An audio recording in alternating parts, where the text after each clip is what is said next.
কি করতাম আমরা, কি করবো না আমরা বললাম তো চেহারা আয়ু আমার মা তো সারা মোবাইলে কথা কো, সারা ঠিক থাকুক, সারা মোবাইল দ্বারা কথা কথা বলা দেওয়া যাবে না। আপনি বলেন ডিরেক্টলি যে তাড়াতাড়ি বাইতো না জানার পরে যে তাড়াতাড়ি কাগজ নিয়ে আসতে যাইবো হেলিকপ্টার আইবো না আইতেও তাড়াতাড়ি।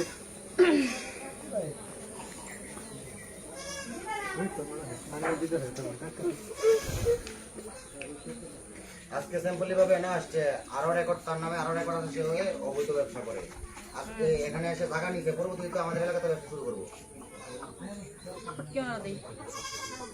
আমার ঘর আমি আজকে দুপুরে বাইন্দে নিতে হবে মাঙ্গিটা ঘর বইরা দেব এলাকাবাসী কি বলে যে আমাদের আর কিছু লাগবে হ্যালো আরে ওই যে আমার বাপ মা আমার বিদেশ পাঠাবে বলে আবার ব্যবসা শুরু করলে টাকা হলে কেমন কইতেছে আমরা বিয়ে শাদী করছি না, সেই কারণে ওই মেম্বার টেম্বার সব ডাক দিছে, অন কইতেছে আমরা বিয়ে করছি না, বিয়ের প্রমাণ দেখাইতাম। আর কেডা আমার বাপ মা মানে এটা মেম্বার টেম্বার ইয়ে করছে, থানা ফোন দিব, পুলিশ আনবো, আমরা বিয়ে করছি না, আমরা অবৈধ ভাবে থাকতেছি।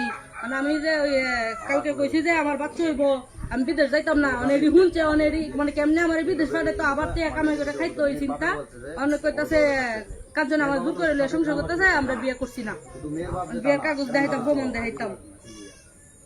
আমাকে কি করবে? আমার একটা চুক্তির ক্ষমতা আছে ওর, ওরা দুজনের কয়টা গাবিন দিবা এটা পরে, এখন এইখান তো আগে ছুটাও ভাব দেখি আমি আমারে আপনি ভিডিও করতেছেন কেন? কয়টা গাবিন পরে এটা মানে